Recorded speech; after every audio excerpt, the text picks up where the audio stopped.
Morning, everybody. We'll begin with chapter 42, verse 6. Chapter 42, verse 6. We left off yesterday with reading this pasuk. We just posed the basic question: why in the world would Yosef, the viceroy of Egypt, have time to say Shalom Aleichem to every person who comes asking for food? It's hard to believe.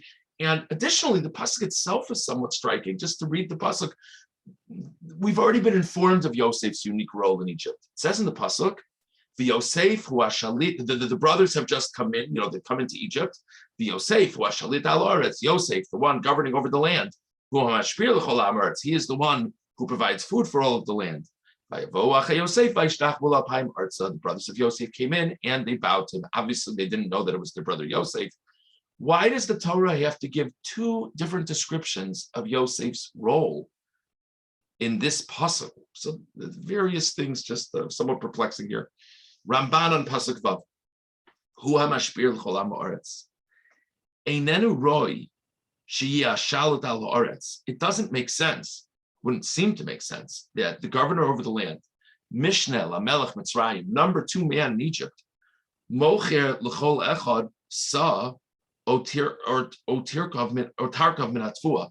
It does not make sense. The viceroy of Egypt is haggling with people. How much wheat would you like today? It just doesn't. How does this work? So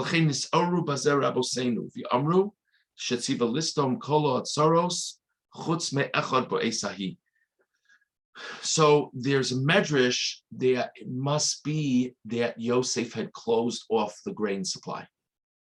And Yosef basically had said, nobody is buying any grain from us, except unique circumstances. And it's essentially, if somebody was going to buy from Egypt, they would need special permission to do so from the viceroy. That's what the medrash says, because otherwise, how could it make sense? It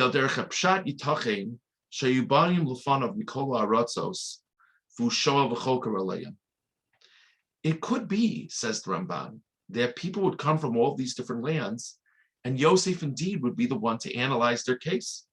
And so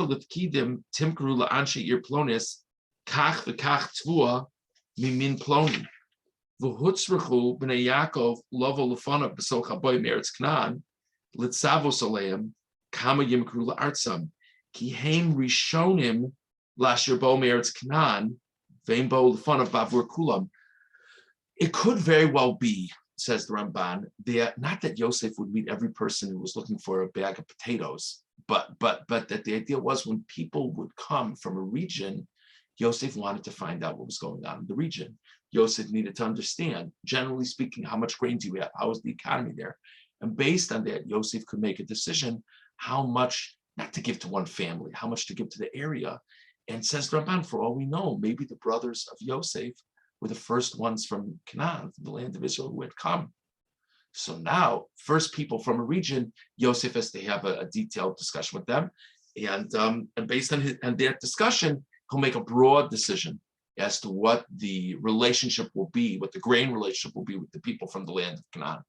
So we have the medrash that says Yosef basically had sold off all sales, barring special circumstances. And so anyone who thought they had special circumstances needed to speak directly to him. And then the pshat of the Ramban is maybe the brothers were the first from their land, and every first from a land, Yosef would have a detailed discussion with them to understand the circumstances in that area. That's the Ramban.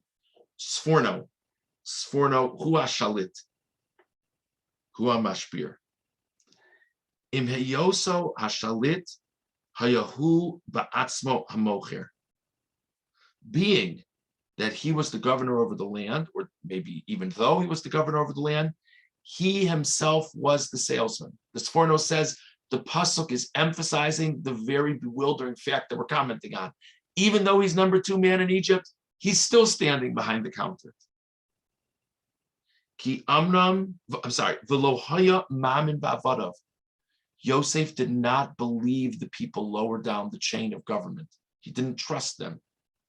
Ki amnam haya kesef rav ma'od v'roy leparo. This is big money coming in. These are people coming from all over, desperate, and Egypt's holding all the balls. So this is big financial opportunities for Egypt. Kamro vayavei Yosef as a kesef base of Paro. Yosef is bringing the money into Paro's coffers. V'lochein lo haya shum bar nimsar lekonim bildi chosamo ksav yado. Fascinating thing. I don't know if we would say this is. I don't know if this would fit with our modern understanding of delegation of authority and the like. But says the Sforno, Yosef didn't trust any Egyptian because there was big money changing hands. And he wanted this money to end up in Paro's treasury house. So the only way that was going to happen was if he signed off on every single sale. Very interesting thing. And again, I'm not sure if this is the exact point of this formula, but I think it is. It says in the pasuk, Yosef brought the money, in general, Yosef brought the money to Paro's treasury, which implies more than Yosef set policy. It implies Yosef was intimately involved with the process. Okay, Orachaim pasuk vav, Hua shalit, Perush, Hagam shua shalit, Vein derech shilton listapo b'mechiros hatzvua. Same issue that he says the pasuk is addressing, even though he's number 2 man of Egypt, and it doesn't make any sense why he's sitting there asking if they want cash or credit. Umagam b'chol kach torach hamufla. Why would he go to all of this trouble? Nevertheless, he was the one to give the food to all of the people. Orachaim says, of course, it doesn't make sense that he was doing this. Ramban says, I'll tell you special circumstances he was doing it. Sforno says, of course, it doesn't make sense, but he couldn't trust any Egyptian lower level worker further than he could throw him. Orachaim says, no, it doesn't make any sense. You know why he was doing this? Because he wanted to meet the brothers. He knew they would come one of these days. So he did all of this to orchestrate his encounter with the brothers. Every single Chaim Yankel who would show up, he met with them, he spoke with them, so that one day the brothers would come, he would meet them. We're actually not going to see this Ramban, but I just want to mention it. It's because you can't. The Ramban says that Yosef understood in retrospect that the dreams were a guide for him how to handle this very complicated chapter in his life. And what he needed to do is he needed to have a dynamic that these dreams would come to fruition. And so he felt it was more than just an emotional opportunity to meet them or to give them what for. He needed to have this reunion with the brothers, and he needed to have it in a way that they were humbling themselves before him, because that would be a fulfillment of the dreams. So so the Orachaim feels that Yosef, this is Yosef's divine responsibility here. An interesting thing. We could spend the rest of the time talking about it, but I want to keep on moving. Okay, verse 7. Vayar Yosef asecha vayakirein. Yosef saw his brothers, he recognized them. Vayisnaker alehem. He acted in a very foreign way towards them. He didn't act like he knew who they were. Vaydaber itam kashos, and he spoke harshly to them. Vayomer alehem me'ayin bosem. He said to them, where are you coming from? Vayomeru me'eretz Canaan l'shpor ochel. They said, we're coming from Canaan to buy food. Verse 8, Vayaker Yosef asechav. Yosef recognized his brothers. Didn't we say that in the last puzzle? V'heim lo hikiru, but they didn't recognize him. Why does it say twice that Yosef recognized his brothers? And this is not such a difficult question, but let's just pose it. Why did he recognize them, but they didn't recognize him? It's not such a hard one, but we'll see. First, we'll touch on this also. Excuse me. Ramban pasuk Zayin. Vayar Yosef asechav vayakirein. Yosef saw his brothers, he recognized them. Miyad shera osam hikiram. Immediately, the moment he saw them, he didn't need to hear their basic personal profiles. He knew exactly he knew that they were the brothers. Upachad ulayakiru. He was afraid they might recognize him, and then the gig would be up, and it wouldn't be that they would ever humble themselves before him. Vayisnaker alehem, and he acted in a strange way toward them. So most of us would understand Vayisnaker alehem.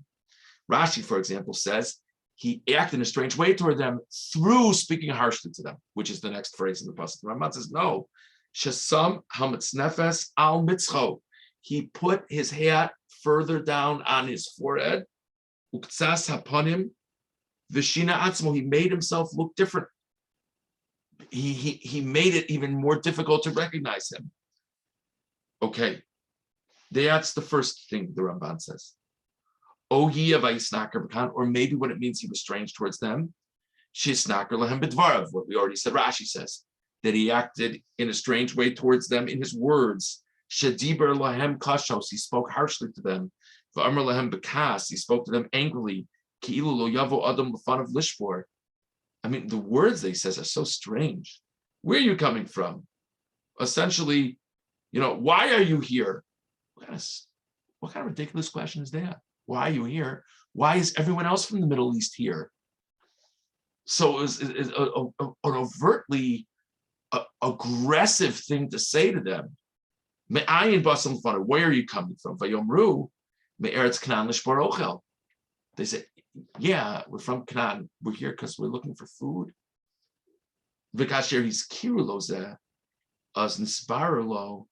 Shehem echov be'emes. V'zeh tam v'yaker Yosef pam shenis. Ki tosef lo b'hem heker v'dias emes. So the Ramban says, you know how it is. I was at this wedding the other night. That's why I saw someone. I'm telling you, he looked so much like somebody from Silver Spring. I waved to him. Thank God he didn't notice, because then the closer up, he was not at all the person. So that's like this. We have it all the time. We basically recognize a person. We're pretty sure we know who it is, but let's just let it play out. So it's a bizarre question to ask them first in this context. Where are you from? So the Ramban says, because he needed to find out what the story was. So the moment they said we're from Canaan, then, okay, these must be the brothers. So now he really recognized them. So he had an inkling that it was them, but he wasn't 100% sure. And he finds out they're from Canaan. Now he recognizes them. Okay, let's see the next Ramban and Pasuk Ches. V'heim lo hikiru klal. They didn't have the foggiest idea who he was. V'lo hutzrach od lisnakir aleim. And so he didn't have to make himself strange to them at all, because it was obvious they didn't have a clue who he was. So he didn't have to do anything more. He could just be regular with them in his role as viceroy. Betam ha'kara lefi sheinicham chasume zaken vehem lo hikiru shaya etzlam sheyatze etzlam below chasima zaken ve'achshav matzuch v'chasima zaken. So the Gemara says Yosef did not have a beard when he was sold by the brothers. They did. People look differently. Kind of like a mask versus not a mask, People look differently, beard, no beard. So they didn't know how Yosef would look with a beard. He knew how they looked with beards. So he recognized them and they didn't recognize him. The Ramban says, what do you mean? Yisachar and Zvulun were only a drop older than Yosef. So they had these full beards and he didn't. Says the Ramban, they probably didn't have beards either. But by association, if everybody else are his brothers who we recognize from their beards, obviously these are Yisachar and Zvulun over there.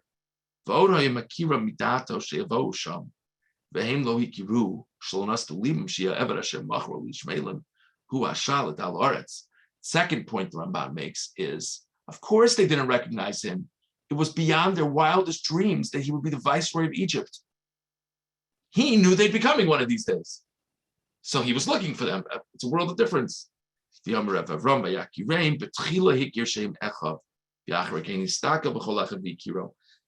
Ezra says the first recognition was he knew these were his relatives.